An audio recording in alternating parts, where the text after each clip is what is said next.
What if I told you the story of America doesn't start with Columbus in 1492? And it doesn't even start with the so-called founding fathers in the 1700s. What if the real foundation of America, the earliest navigators, builders, and cultural shapers, were black? That single idea flips everything upside down. Because if the first outsiders here were Africans and Moors, then the history you were taught in school is a cover-up, not the truth. Let's cut straight to it. By the 8th century, the Moors, black and North African rulers who controlled Spain and Portugal, had already mastered navigation.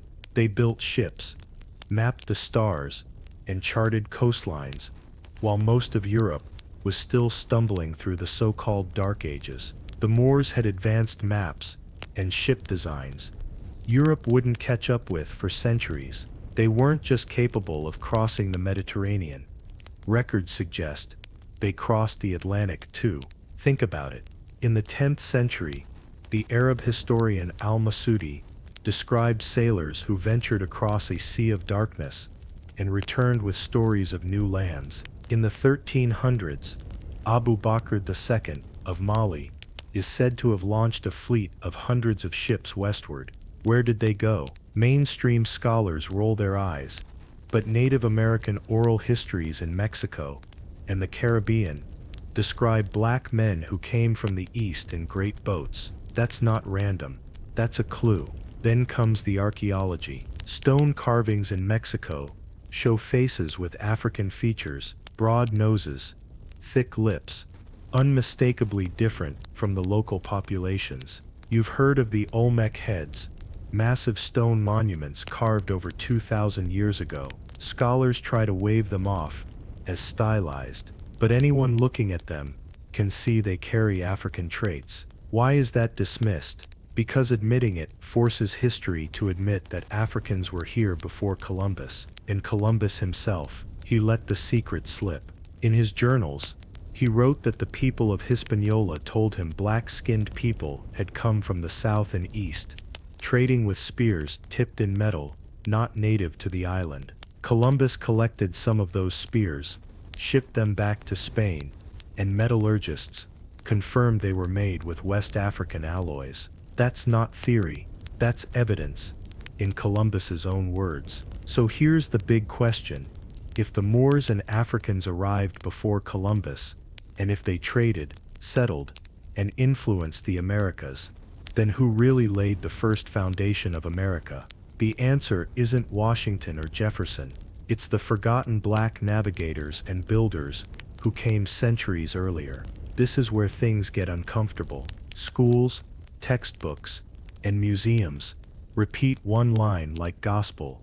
Columbus discovered America. Why? Because the colonial powers needed that narrative. If they admitted Africans, black people, sailed here first, traded here first, maybe even built here first, the whole myth of European superiority collapses. They couldn't allow that, so they erased it. But erasing doesn't change reality. Let's look at the maps. By the 1400s, Moorish sailors had access to charts showing parts of the Americas. Long before Columbus, you might have heard of the Piri Reis map, drawn in 1513, which shows South America with shocking accuracy. But here's the kicker.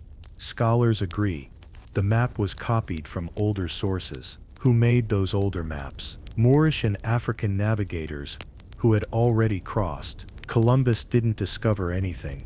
He followed trails that were already there.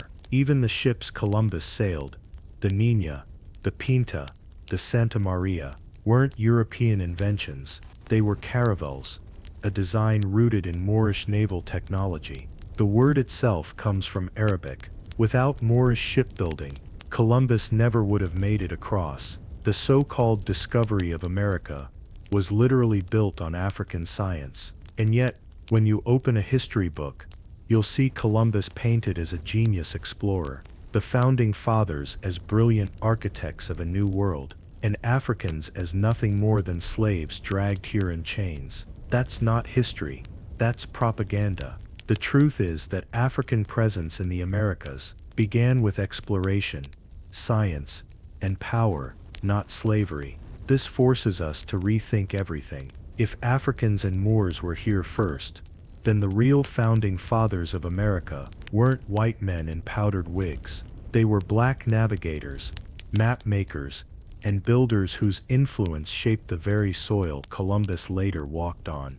The American story doesn't start in 1776. It doesn't start in 1492. It starts centuries earlier, when Africans brought their knowledge across the Atlantic. And here's where it gets even deeper, because if the Moors and Africans left traces, in maps, in oral traditions, in carvings, then what else did they leave? Architecture, language, crops, even cultural practices that survived long enough to be absorbed into native societies. These are the fingerprints of a hidden foundation, a foundation America has tried to bury. So the next time you hear the phrase, founding fathers, pause.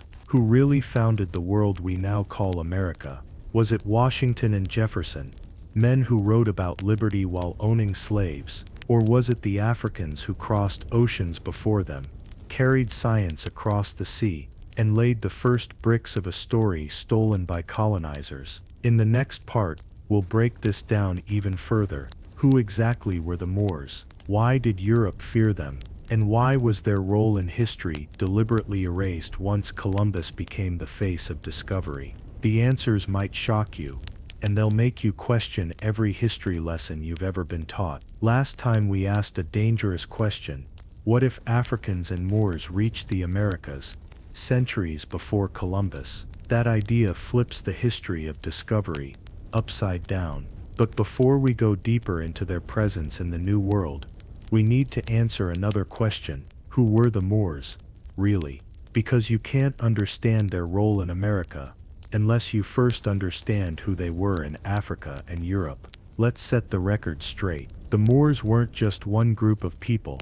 They were a mix of Berbers from North Africa, Arabs, and black Africans from deeper into the continent. Starting in 711 AD, they crossed from Africa into Spain and Portugal, and within a few years, they controlled most of the Iberian Peninsula. Think about that. Black and North African rulers dominating Europe for centuries, while the rest of the continent was still clawing its way out of the so-called Dark Ages. What did they bring with them? Knowledge, science, engineering, medicine, philosophy. While Northern Europe struggled with disease, superstition, and a crumbling social order, Moorish Spain, known as Al-Andalus, built libraries with hundreds of thousands of books. They had hospitals, paved streets, running water, and advanced astronomy labs. In cities like Córdoba, Granada, and Seville, the Moors created centers of learning that later fed directly into what we now call the Renaissance. Now pause and think. If these were the same people building advanced civilizations in Europe, is it really hard to believe they also had the technology to cross the Atlantic? By the 9th and 10th centuries,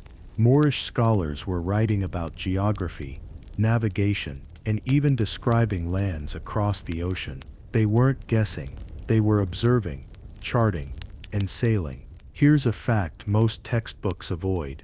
Many of Europe's greatest minds openly admitted their debt to the Moors. People like Thomas Aquinas, who studied Arabic translations of Greek philosophy. Even European navigators, including Columbus himself, used Moorish instruments like the astrolabe and quadrant to guide their ships. Without Moorish science, Columbus never makes it across the Atlantic. But here's the twist. The more Europe borrowed from the Moors, the more they tried to erase them. Why?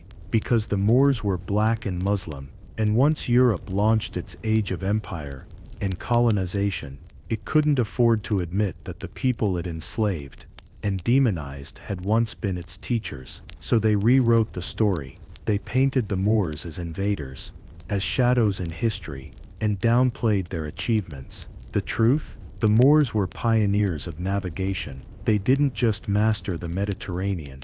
They reached West Africa, traded with kingdoms like Mali and Songhai, and some evidence suggests they pushed further west, into the Atlantic. By the 14th century, these routes and technologies were in place. That's why when Columbus set sail in 1492, he wasn't discovering. He was following in footsteps that had been erased. Now here's where it gets even more important for the Americas. When Columbus landed in the Caribbean, he described the people telling him of black men who came from the south and east. Who would those be, if not Africans and Moors who had already been crossing the ocean? And why did he find spears tipped with alloys native to West Africa? That doesn't happen by accident. That's contact. That's exchange. And here's a bombshell. The very ships Columbus used were modeled on Moorish designs. The caravels he sailed on weren't European inventions. They were perfected in Moorish Spain, using Arabic knowledge of wind patterns, sails, and hull design. Without that, the discovery never happens. Which raises the question, if Columbus only succeeded by using Moorish technology, doesn't that make the Moors the real founders of the Atlantic crossing? This is why the erasure is so brutal, because to admit the Moors were central, not just in Europe, but in the Americas, would mean rewriting history, to give black people credit, not just for survival, but for innovation and leadership. It would mean admitting that Africa wasn't primitive, but advanced, global, and connected. Think about how different the world looks if we tell the truth. Instead of starting America's story with Columbus, we started with Moors, sailing west centuries earlier. Instead of calling Africans slaves, we call them scientists, navigators, and builders. Instead of seeing the Renaissance as Europe's miracle, we see it as the result of knowledge that Africans preserved and passed on. And here's the hardest pill to swallow. This erasure wasn't an accident. It was deliberate.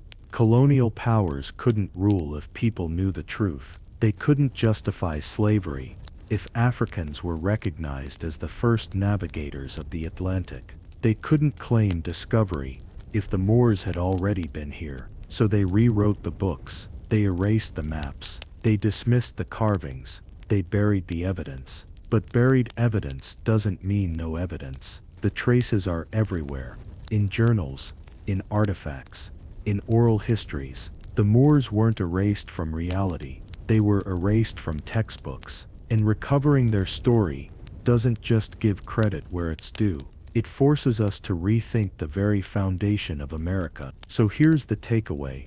The Moors weren't shadows in history. They were innovators, rulers and explorers who reshaped both Europe and most likely the Americas. They left fingerprints in ships, in maps, in culture. And when you connect the dots, one thing becomes clear. Columbus didn't lead the first voyage across the Atlantic. He followed trails the Moors had already blazed. In the next part, we'll dive into those trails directly.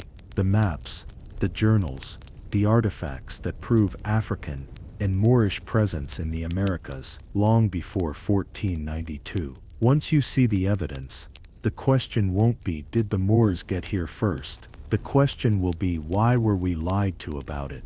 Last time, we laid out who the Moors were: rulers, scholars, navigators, and builders who reshaped Europe and influenced the entire world. Now it's time to follow their trail across the Atlantic. Because if they really reached the Americas before Columbus, then the proof has to exist somewhere.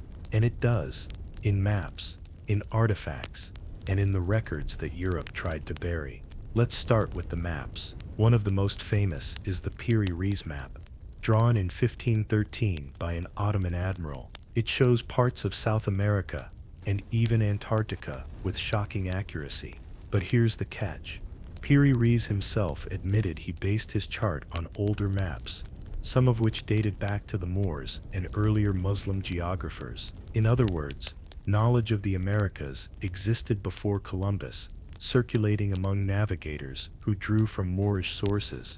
If Columbus was first, why did the maps already show the land? Then there's the Al-Idrisi map from the 12th century. Created in Muslim Spain, it depicted the Atlantic Ocean with remarkable detail and included islands, that suspiciously resemble parts of the Caribbean. Historians brush this off as imagination, but how often does imagination line up with reality, especially when the people making the maps were astronomers, sailors, and mathematicians with first-hand knowledge of the seas? But maps aren't the only evidence. Columbus himself confessed in his journals that when he arrived in the Caribbean, the native people told him black men had come from the south and east. They even showed him spears, tipped with a metal alloy, not native to the islands. When those spears were sent back to Spain for testing, the results came back clear. They matched alloys used in West Africa. That means the technology and the people had already crossed the ocean. Columbus knew it. He wrote it down. Yet somehow, the textbook skipped over that part. Now let's talk about the Olmec heads in Mexico. These colossal stone carvings, dating back over 3,000 years, have caused endless debate. Why? Because their features, broad noses, full lips, distinct African resemblance, stand out from the typical Mesoamerican style. Mainstream scholars call it coincidence or stylized art.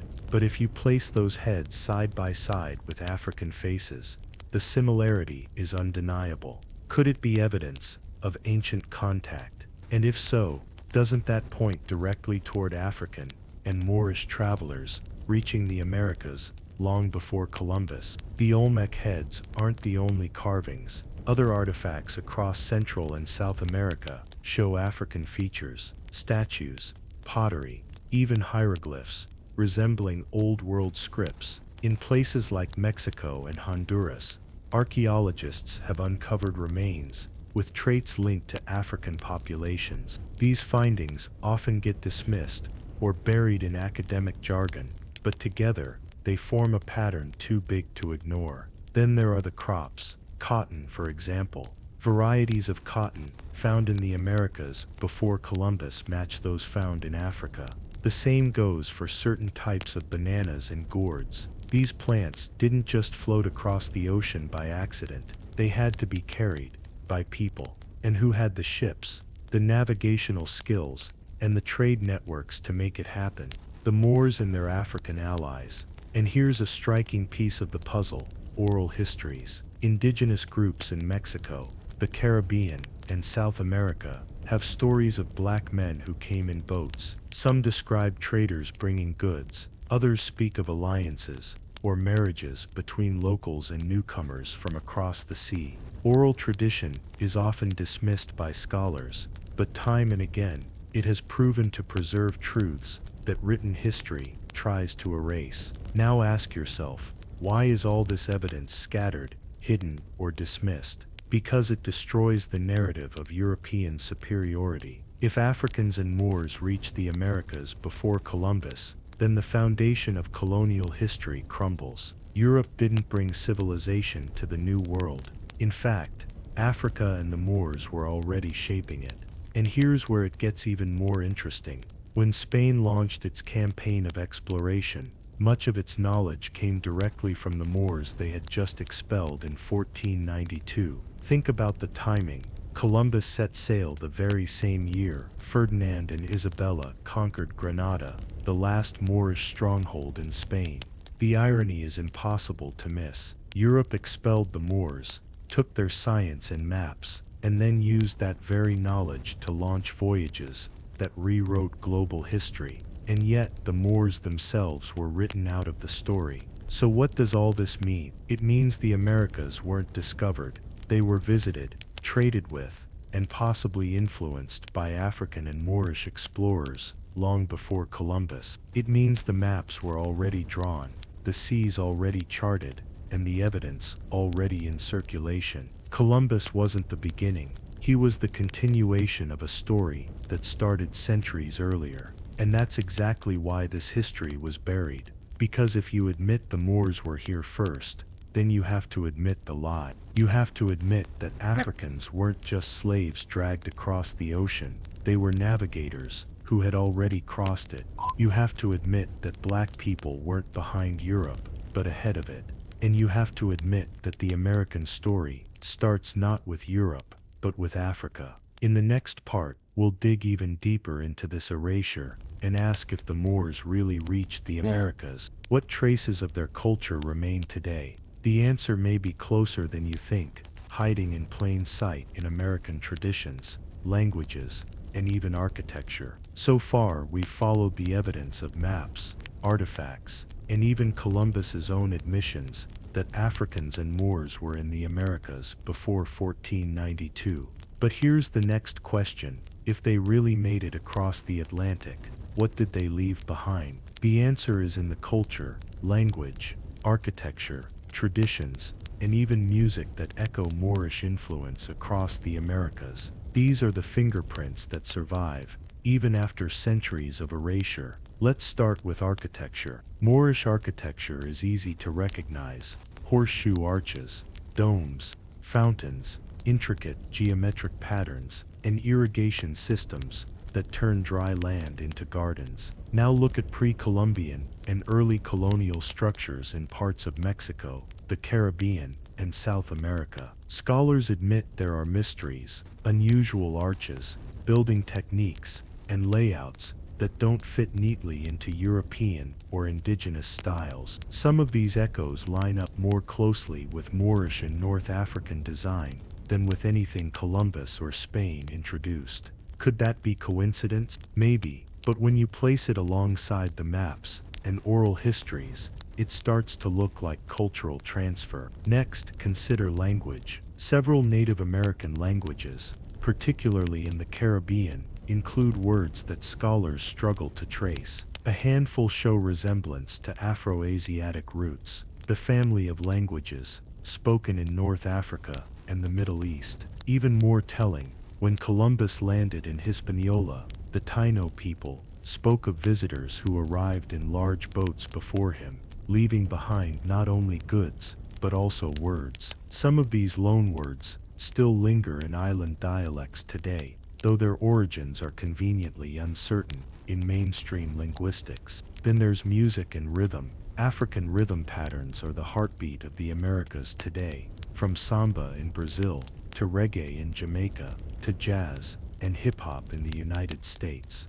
Most people assume this came entirely from enslaved Africans brought after Columbus. But what if the foundation was already being laid earlier? Some indigenous instruments and drum traditions in the Caribbean show striking similarities to African techniques, so much so that scholars have noted the overlap, but labeled it convergent evolution. Translation: they can't explain it, yet the explanation could be simple. Contact and exchange with African and Moorish sailors centuries before.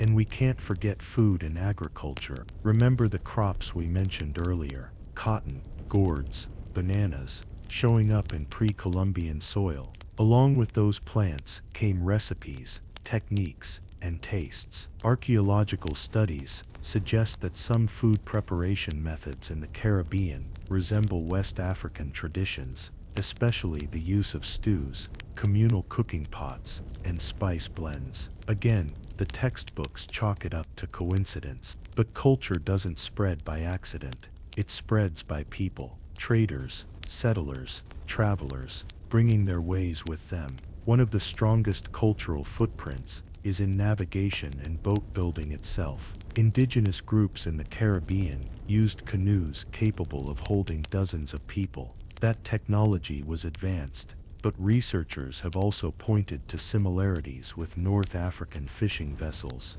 Both traditions favored lightweight, fast-moving designs suited for ocean currents. Could it be that knowledge was shared, or even blended, when Moors arrived on those shores? Now let's bring it to the oral traditions. In Puerto Rico, Cuba, and Jamaica, there are stories of strangers with dark skin who came across the sea, bringing goods and marrying into local tribes. In parts of Mexico, there are myths of men from the sunrise who taught farming techniques. These stories don't line up with Columbus because they were told before Columbus, and oral traditions don't last hundreds of years by accident. They preserve real encounters, encoded in story. But here's where things get even more interesting. During the early colonial era, Some Spanish chroniclers admitted they encountered indigenous people who already knew words in Arabic. That fact is often buried in dusty archives, but it raises a burning question.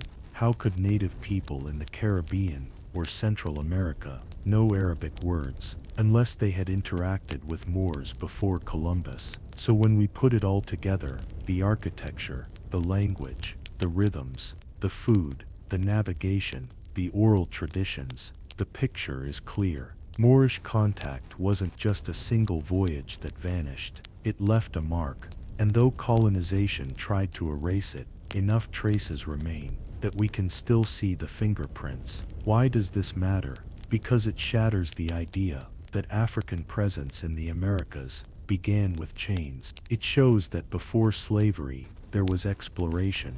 Before bondage, there was exchange. Before erasure, there was influence. And that flips the entire script of American history. Instead of a story where Europe discovered and Africa was enslaved, we see a story where Africa helped shape the foundation of the New World long before Columbus. Of course, critics will argue. They'll say the Olmec heads are stylized. They'll say the crops floated on ocean currents. They'll say the maps were guesses. But the weight of all the evidence points in one direction. Contact was real. And the cultural echoes we still see today prove it wasn't just a fleeting moment. It was history. In the next part, we'll tackle the skeptics directly, because for every piece of evidence, there's a counter-argument designed to dismiss it. But once we examine those arguments, the cracks in the mainstream story become impossible to ignore. Whenever the idea of Moors or Africans reaching the Americas before Columbus comes up, the skeptics are quick to attack. Oh! They roll out the same arguments every time.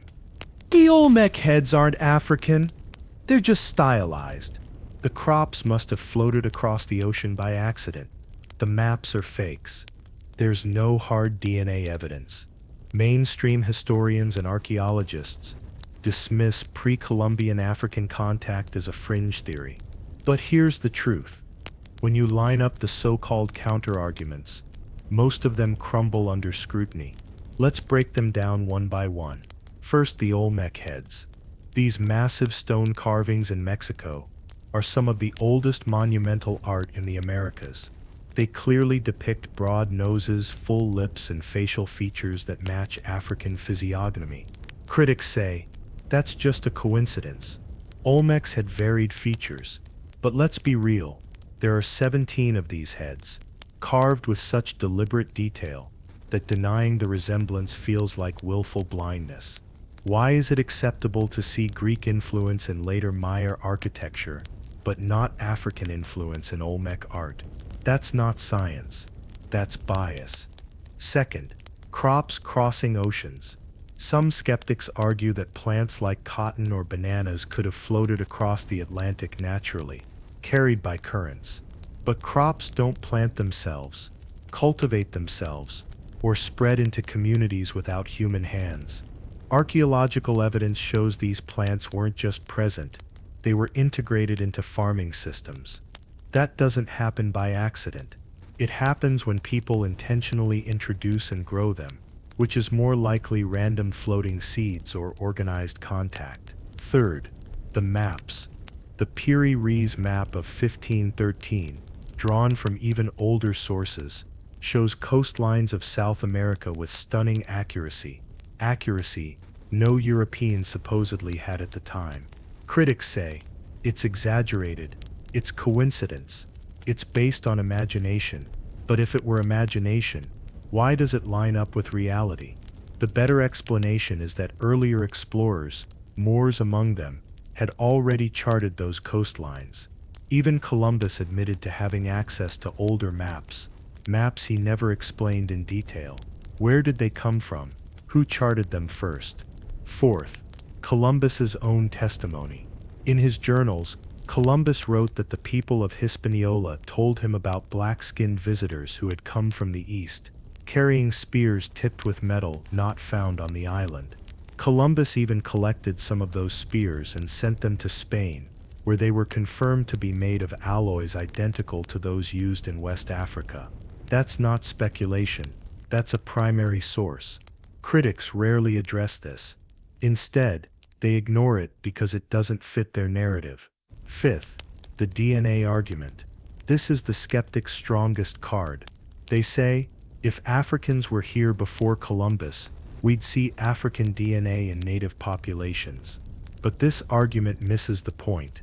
Small groups of traders or voyagers don't always leave massive genetic signatures, especially after centuries of mixing, disease, and colonial disruption.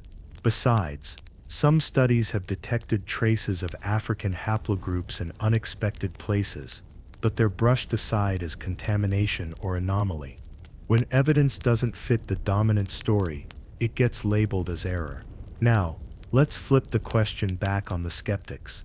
Why is it so easy to accept Norse contact with the Americas, proven only recently by archaeology in Newfoundland, but African contact is called a conspiracy theory? Both are supported by oral histories, artifacts, and circumstantial evidence, but one is celebrated as a triumph of European exploration, while the other is dismissed. That's not about evidence. That's about who gets credit for discovery. At the root of this is a colonial mindset. The idea of Africans crossing the Atlantic on purpose, as navigators, not slaves, clashes with centuries of propaganda that painted Africa as backward, primitive, and incapable of exploration. Admitting the Moors or Malians reached America forces a reckoning. Africa wasn't just a victim of history, it was a driver of history. And that challenges the foundations of the Eurocentric narrative. So how do skeptics keep the lid on this? By setting impossible standards of proof. They demand written logs, DNA samples, and undeniable artifacts, knowing full well that centuries of colonization destroyed or buried most evidence. At the same time, they accept flimsy evidence when it supports European exploration. That double standard reveals the game being played. But here's the good news. The cracks are widening. More researchers are revisiting old assumptions. More indigenous oral histories are being taken seriously. And more people are asking the hard questions. If Columbus wasn't the first, who was? If the Moors and Africans left their mark, how deep does it go? This isn't just about winning a debate with historians. It's about reclaiming history itself. Because every time we accept the mainstream dismissal without question, we reinforce the lie that Africa's role in world history was marginal. The truth is, Africa was central, and the Americas carry the fingerprints to prove it. If Africans reached the Americas before Columbus, we have to ask, who exactly could have done it? Which kingdoms had the power, wealth, and technology to launch voyages across the Atlantic? The answer points us straight to the Mali Empire, the Songhai Empire, and the Moorish dynasties of North Africa and Spain. These weren't small scattered tribes. These were some of the richest, most advanced civilizations on Earth at the time. Let's start with Mali. At its height in the 13th and 14th centuries, the Mali Empire stretched across West Africa, controlling trade routes that linked gold, salt, ivory, and knowledge. Its most famous ruler, Mansa Musa, is often called the richest man who ever lived. On his pilgrimage to Mecca in 1324, Musa's caravan was so massive and his gold so plentiful that he caused inflation in cities along the way. That's the scale we're talking about. An empire wealthy enough to fund grand experiments, including exploration. But it wasn't Mansa Musa himself who turned toward the Atlantic. According to Arab historians like al-Umari, Musa's brother, Abu Bakr II, was obsessed with what lay beyond the ocean. He supposedly abdicated the throne in 1311, outfitted a fleet of ships, and sailed west with thousands of men, determined to find new lands. The official record says he never returned. Skeptics dismiss the story as legend, but think about it. An empire with unlimited resources, advanced shipbuilding, and a ruler bold enough to send entire fleets westward. Why wouldn't they have reached the Americas? Now consider the Songhai Empire. After Mali declined, Songhai rose to power, controlling much of the same territory. Songhai inherited Mali's wealth, trade networks, and knowledge of navigation. Both empires thrived in regions close to the Atlantic coast, where rivers like the Senegal and Gambia flowed into the ocean. These rivers were natural launching points for transatlantic voyages. Add to this the knowledge of currents and winds. The Canary Current flows straight from West Africa to the Caribbean, and suddenly the journey looks less impossible and more inevitable. Then there were the Moors. When most people hear the word Moor, they picture Muslims ruling Spain. But the Moors were a mix of Berbers, Arabs, and sub-Saharan Africans, who, starting in 711 AD, crossed from North Africa into Iberia, and established one of the most advanced civilizations in Europe. They built libraries, universities, and observatories. They preserved Greek and Roman texts, and pushed forward with innovations in mathematics, astronomy, and navigation. By the 1400s, when Columbus was still a child, Moorish sailors were already masters of the seas. They designed the caravel, the very ship Columbus later used. They studied the astrolabe and star charts that made navigation possible. Their knowledge spread into Spain and Portugal, but let's not forget where it started, in Africa. The Moors didn't just teach Europe how to sail. They may have used that knowledge themselves to cross the Atlantic first. Let's not ignore the logistics. Did these kingdoms have ships capable of making the journey? Absolutely. The fleets of Mali were said to number in the hundreds. Moorish caravels were fast, durable, and built to handle long distances, and the ocean currents were on their side. Sailors who left West Africa would be carried directly to the Caribbean and South America. In fact, that's the same route Columbus himself used, a route Africans had every opportunity to discover long before him. Now, look at the evidence of trade. Native oral histories in the Caribbean and Mexico describe visits from black men who came in great boats. Columbus himself recorded that the people of Hispaniola told him of African traders who brought spears tipped with metal alloys identical to those in West Africa. If Mali or Moorish sailors made contact, this is exactly the kind of footprint they would have left. Small but undeniable signs of exchange. What about the cultural parallels? African traditions, from drum patterns to spiritual rituals, show uncanny similarities with practices among native groups in the Americas. While not conclusive on their own, when paired with oral histories and archaeological clues, they point toward cross-cultural contact. And here's the bigger picture. Why wouldn't Africans have sailed west? For centuries, African kingdoms thrived on exploration, trade, and expansion. They connected with the Middle East, Europe, and Asia. To suggest they simply ignored the Atlantic, a vast highway stretching from their doorstep, makes no sense. History shows that whenever human beings had the means and the curiosity, they set sail. The Moors and Malians had both in abundance. So when we talk about the possibility of Africans reaching the Americas, we're not imagining a one-off miracle. We're looking at a logical extension of who these kingdoms already were: wealthy, powerful, and driven to explore. So far, we've looked at the kingdoms that could have sailed west, but talk is cheap.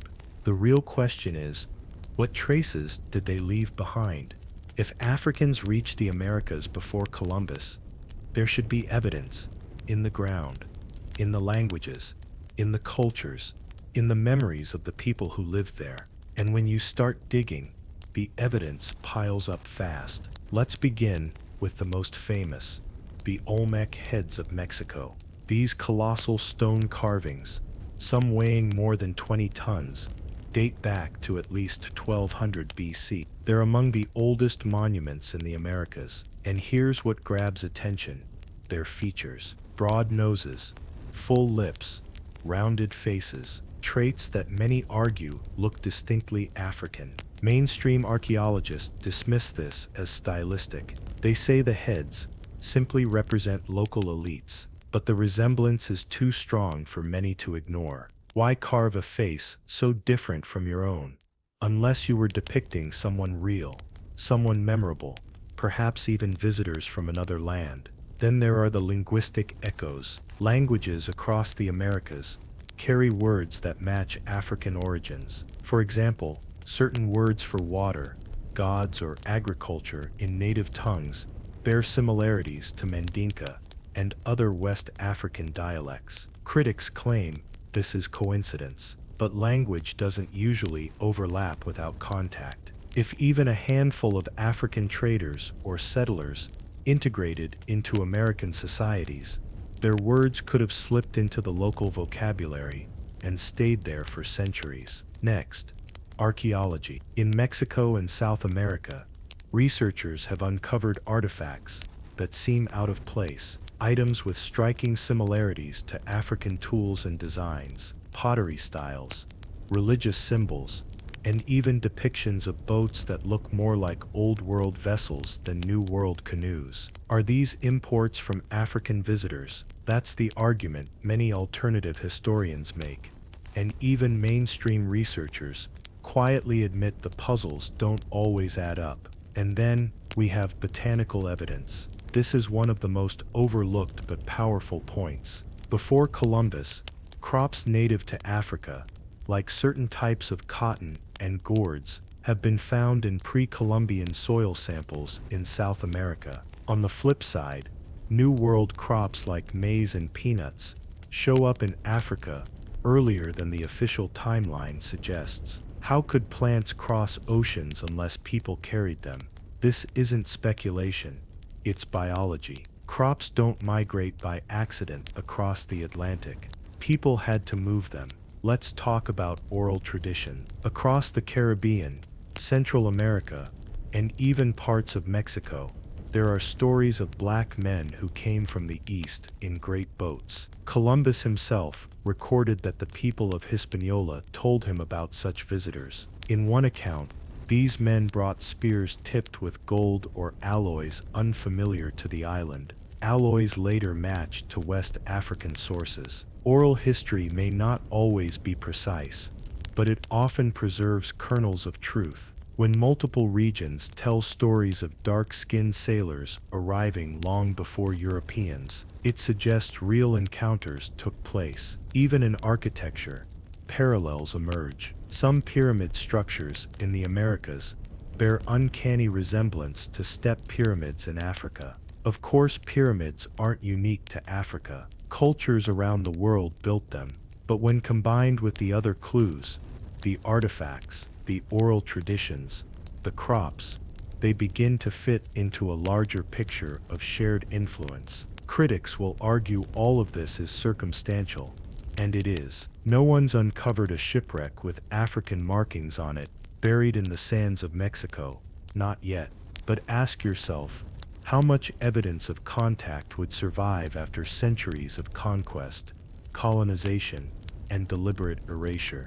The Spanish and Portuguese destroyed libraries, burned codices, and rewrote indigenous history to fit their colonial narrative. If Africans came before, their traces may have been deliberately hidden or dismissed to maintain Europe's version of discovery. And let's not forget, Columbus himself confirmed contact. In his journals, he mentioned that the people of Hispaniola spoke of black men trading on the islands long before his arrival. He even collected weapons from the locals, spears tipped with alloys traced back to Africa. If Columbus, the poster boy of discovery, admitted this, why do textbooks erase it?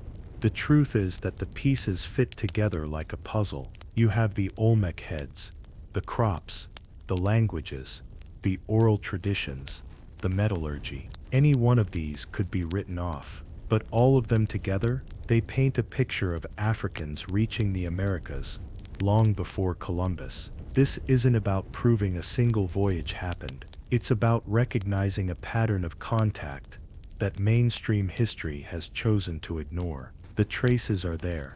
They've always been there. The question is, why aren't we allowed to connect them? At this point, the evidence starts to look undeniable. Voyages, crops, artifacts, oral traditions, all pointing to African contact with the Americas before Columbus. So here's the million-dollar question. Why isn't this taught in schools? Why does every history book still start with 1492? The short answer is control. The longer answer is about power, colonialism, and race. When Columbus sailed west, Europe wasn't looking for new history. It was looking for new wealth, gold, land, and bodies to enslave. To justify taking all three, Europeans built a narrative. They were the first to discover these lands. They were bringing civilization to savages, and they were superior to every people they encountered. This myth served as the foundation of colonial rule. Now imagine if they had admitted that Africans, black people, were here first. That would have blown the story apart. How could you claim to discover something if others had already crossed oceans and made contact? How could you paint Africans as primitive if they had mastered navigation, trade, and exploration centuries earlier? You couldn't. So the solution was simple. Erase the evidence, deny the stories, and teach generations a false beginning. This erasure didn't happen by accident.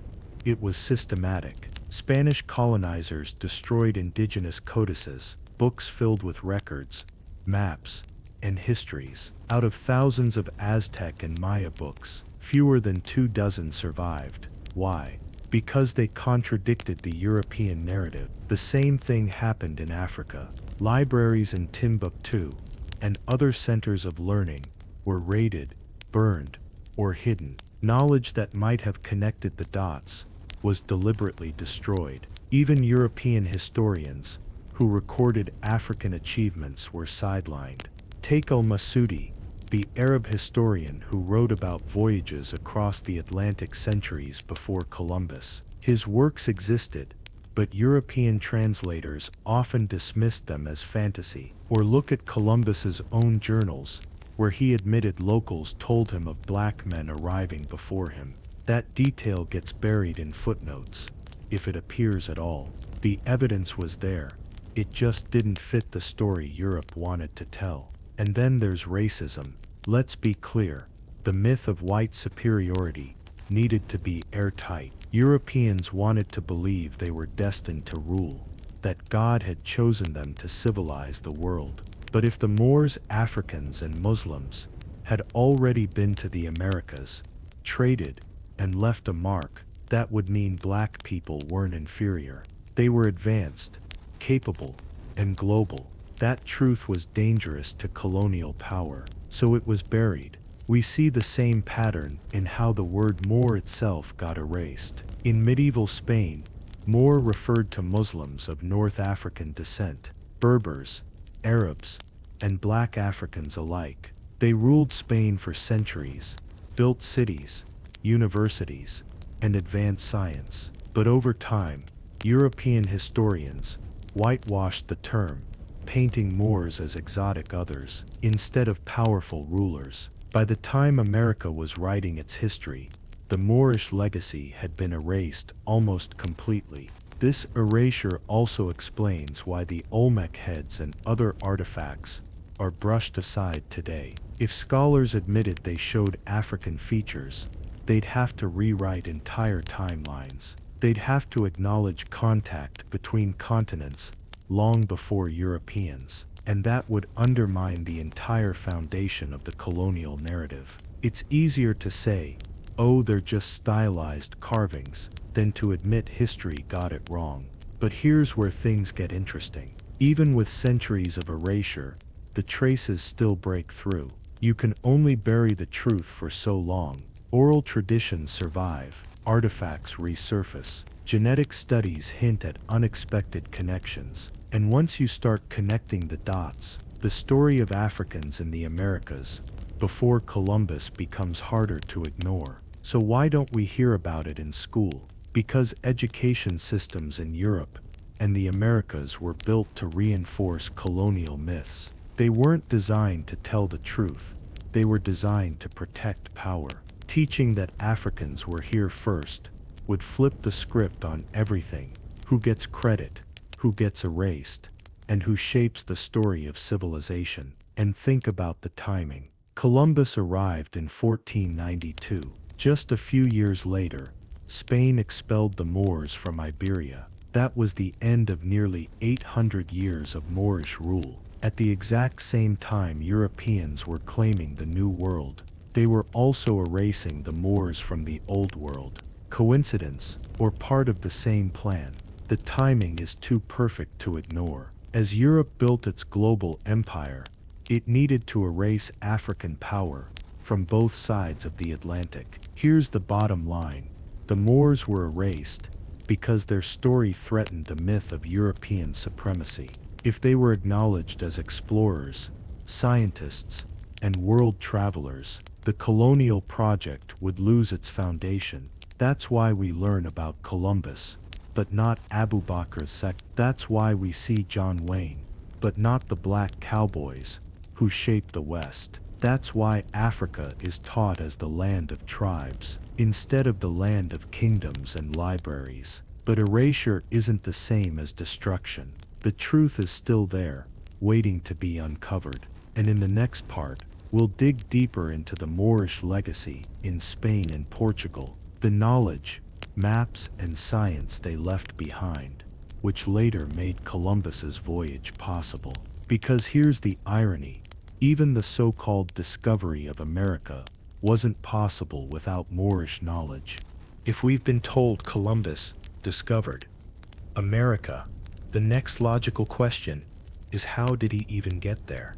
Because the truth is, Columbus didn't pull his voyage out of thin air. He wasn't a genius navigator who invented maps and ships on his own. He was standing on the shoulders of Moorish science, navigation, and technology. Without the Moors, Columbus never would have crossed the Atlantic. Let's start with the ships. Columbus sailed 3 caravels: the Nina, the Pinta, and the Santa Maria. What most people don't realize is that the design of those ships came directly from the Moors. The word caravel itself is from the Arabic qarib, meaning a light sailing vessel. Moorish shipbuilders in North Africa and Iberia perfected the design: triangular lighten sails that allowed ships to tack against the wind, lightweight hulls that could handle long distances. This was revolutionary compared to the clunky square-sailed ships Europe had before. Columbus sailed to the New World in vessels built on Moorish engineering. Then there are the maps. By the 1400s, Moorish cartographers had already charted coastlines with stunning precision. They inherited and expanded knowledge from ancient Greeks, Egyptians, and Arabs, blending it with their own discoveries.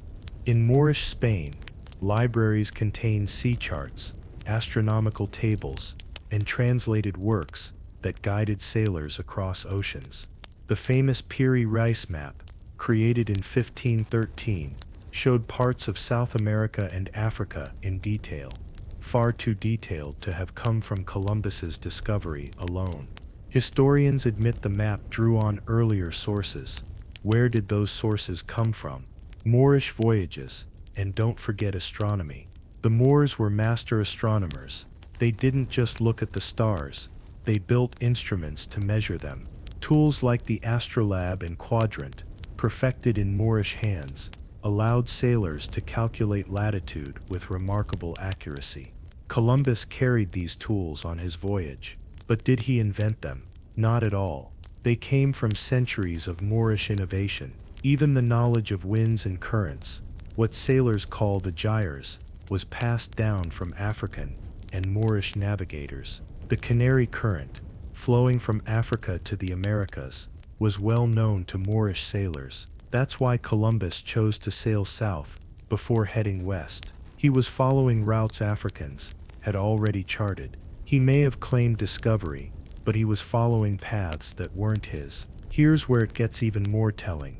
Columbus himself admitted he relied on Moorish knowledge. In his journals, he mentioned using mariners' charts that contained notes and details not available to most Europeans. Many of these charts were copied from Moorish originals, Many of these charts were copied from Moorish originals. In fact, the very navigational school Columbus studied at in Portugal was founded on Moorish science. Portugal's rise as a naval power in the 1400s was only possible because it had absorbed the knowledge of the Moors it conquered.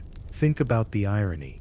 In 1492, the same year Columbus set sail, Spain expelled the Moors from Granada, the last Muslim stronghold in Iberia. 8 centuries of knowledge, science and culture were erased or stolen, yet that very knowledge powered Columbus's voyage. It's almost poetic.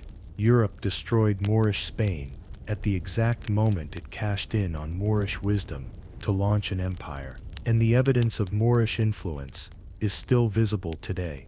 The Arabic names of stars, Aldebaran, Altair, Betelgeuse, guided Columbus across the Atlantic. The mathematical systems he used for calculations were built on algebra, a word itself from Arabic. Even the idea of recording logs and observations during voyages came from Moorish navigational traditions. Strip away the myths, and Columbus looks less like a trailblazer and more like a student carrying someone else's textbooks. This raises an uncomfortable truth. If Columbus was using Moorish ships, Moorish maps, Moorish instruments, and Moorish knowledge, can we really call his voyage European at all? Or was it simply the continuation of African and Islamic exploration, hijacked and renamed? The erasure becomes clear when we compare Columbus to figures like Mansa Musa's brother, Abu Bakr. Abu Bakr led a fleet of hundreds of ships westward from Mali, nearly 200 years before Columbus. According to records, he never returned. Did his expedition reach the Americas? Many oral traditions in the Caribbean and South America say yes, but his story is dismissed as legend, while Columbus's story is canonized as fact. The difference isn't evidence, it's power. This also explains why Columbus was celebrated as a hero, despite his brutality. The myth needed him. Europe needed a white figure to symbolize discovery. They couldn't give that credit to the Moors, who had just been expelled and demonized as enemies of Christendom. So the story was rewritten. Columbus was the genius explorer, the Moors were erased, and the textbooks were printed. But when you dig into the details, the cracks show. The ships weren't his, the maps weren't his, the instruments weren't his, the routes weren't his. Columbus didn't discover the new world. At best, he followed the footprints of others and planted a flag. And this changes everything. Because if Moorish knowledge made Columbus possible, then the so-called Age of Discovery wasn't European genius at all. It was Moorish science repackaged and whitewashed. The Renaissance, often credited to Europe alone, was fueled by knowledge Europe stole from Moors, Africans, and Arabs. The voyage that changed the world was built on foundations Europe worked hard to erase. So the next time someone says Columbus discovered America, ask them this: would Columbus have even left Spain without Moorish ships, Moorish maps, and Moorish science? The answer is no. The story we're told is not just incomplete, it's upside down. If the Moors truly crossed the Atlantic before Columbus, then they didn't just come, look around and leave. They would have left traces, cultural fingerprints, technological echoes, even physical artifacts. The question is, where do we find them? And once you start looking, the trail isn't just faint, it's surprisingly visible. It's been hiding in plain sight the entire time. One of the most obvious traces lies in architecture. In regions of Mexico, Central America, and even parts of the Caribbean, researchers have pointed out stonework and building techniques that resemble Moorish and North African styles. Arched doorways, geometric patterns, and methods of cutting stone that don't align with the traditional patterns of local cultures suddenly appear. Mainstream archaeology dismisses this as coincidence or natural convergence. But is it really? Or is it evidence of ideas carried across the sea centuries before Columbus supposedly opened the way? Then there's language. Certain Native American tribes, particularly in Central America and the Caribbean, preserve words that bear striking similarity to Arabic and Berber terms. For example, the root word for water, in some indigenous dialects, mirrors the Moorish Arabic ma. The word for family and tribe in others has echoes of the Berber taifa. These aren't random syllables, they're linguistic fingerprints. When cultures collide, they exchange not just goods but words, and words can survive long after people try to erase history. Artifacts also raise eyebrows. In the early 20th century, explorers found coins in South and Central America that were undeniably of North African and Moorish origin, dating to centuries before Columbus. How did those coins get there? The official explanation is always lost by later traders, or a hoax. But when you stack that evidence with the maps, the carvings, and the oral traditions, a different picture emerges. These weren't misplaced trinkets, they were signs of contact. Another strong clue sits in cultural practices. Take music and instruments. Some indigenous groups in the Caribbean and South America use string instruments with remarkable similarity to the oud and lute of the Moors. Their rhythmic patterns also echo African and Moorish beats. And then there's farming. The raised field agricultural system, practiced in certain parts of the Americas, mirrors Moorish irrigation strategies from North Africa and Spain. That's not coincidence, that's knowledge transfer. And let's not forget religion. When the Spanish arrived in the Americas, they documented rituals and practices among indigenous peoples that bore similarities to Islamic and Jewish traditions. Circumcision, ritual washing, and dietary restrictions were noted in some groups. Again, mainstream historians sweep this under the rug, saying these were independent developments. But how many independent developments does it take before you admit there's a connection? Now here's a twist. Even Columbus himself reported signs of earlier African presence. Beyond the black men trading with spears story, he described seeing houses and tools on Caribbean islands that looked foreign, not Native American, not European, but strangely familiar to Moorish or African styles. He couldn't explain it, so he downplayed it. Spain wasn't funding him to admit Africans had been there first. They were paying him to claim discovery. And that's what he did. The deeper you dig, the harder it becomes to keep dismissing all this as coincidence. The Olmec heads, the African features in stone, the Moorish-style shipbuilding influence, the crops and artifacts, the linguistic traces, they all build a case that Africans, specifically Moors, weren't just capable of crossing the Atlantic before Columbus, but that they actually did, and more than once. But here's the problem. Acknowledging this truth doesn't just add a chapter to history books. It flips the entire narrative. It forces people to admit that Africa and the Islamic world were not backwaters waiting for European discovery, but advanced centers of knowledge that shaped the world. It forces people to see that black history didn't begin with slavery in the Americas. It began with kings, navigators, scientists, and explorers. And erasing that truth wasn't an accident. It was deliberate. Colonial powers couldn't allow the idea that Africans arrived in the Americas before Columbus, because that would undermine their own claims to conquest. If Africans had been here first, trading and building, then Europe couldn't justify enslaving them as primitive people in need of civilization. So instead, the narrative was erased, rewritten, and replaced with the myth of Columbus discovering a new world. And we've been living under that myth ever since. But myths don't erase reality, they just bury it. And piece by piece, the evidence of Moorish presence in the Americas keeps resurfacing. You can suppress artifacts, silence oral traditions, and dismiss linguistic clues, but the truth has a way of surviving. And now, centuries later, the story is starting to crack open again. So let's ask the real question. If the Moors were here before Columbus,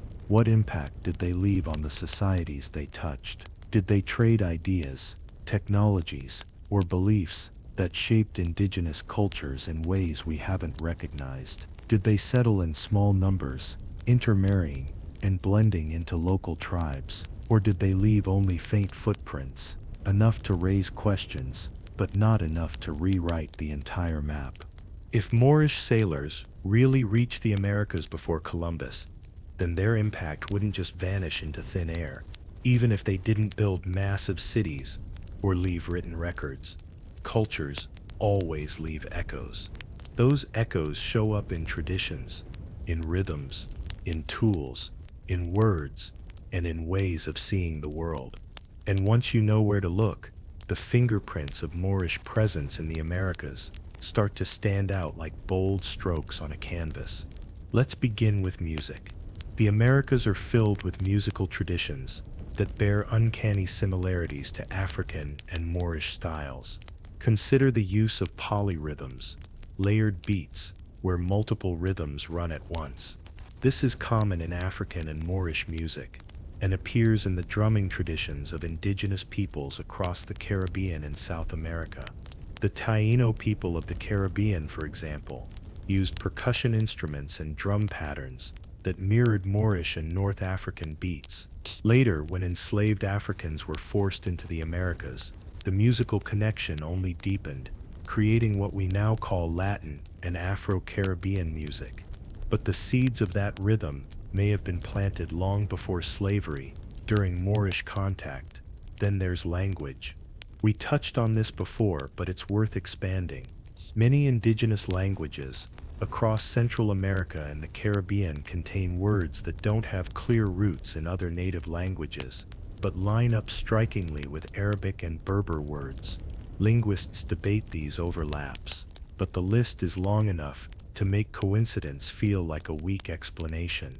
For example, some early Spanish chroniclers noted that indigenous words for concepts like God, sun, or water resembled Arabic roots. Imagine that languages echoing contact from across the Atlantic centuries before Columbus. And what about food?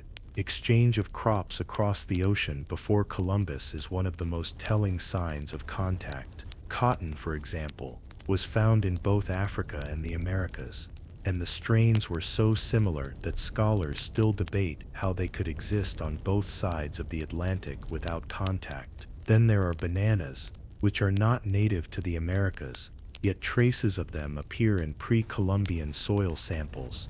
Did the Moors or their African counterparts bring them? If so, that means trade routes across the Atlantic were real, and the crops are the proof. Architecture gives us even more.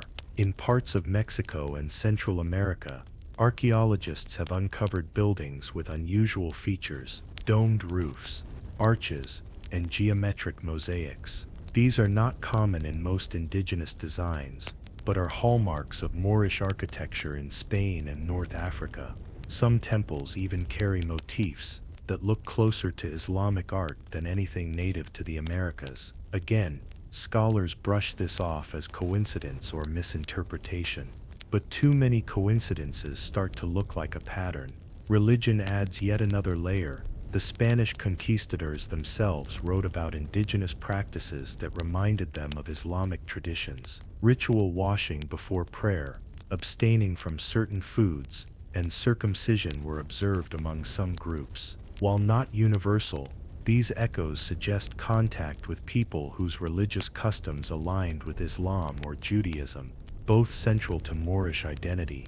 Let's talk about the Olmec heads again. Those colossal stone sculptures with broad noses and thick lips don't just look African, they look specifically like the Berber and West African features of the Moors. And their dating, long before Columbus, means they couldn't have been inspired by post-slavery contact. The simplest explanation is contact with African visitors. Of course, mainstream archaeology rejects this, but isn't it more far-fetched to claim these heads are just stylized without meaning? Now let's consider navigation and seafaring knowledge. Indigenous Caribbean groups like the Caribs and Arawaks had advanced canoe designs that mirrored some Moorish shipbuilding techniques. Their ability to travel long distances between islands surprised Columbus himself. Could this knowledge have been enhanced, or even seeded, by earlier Moorish contact? If Moors had crossed the Atlantic, They may have shared not only goods,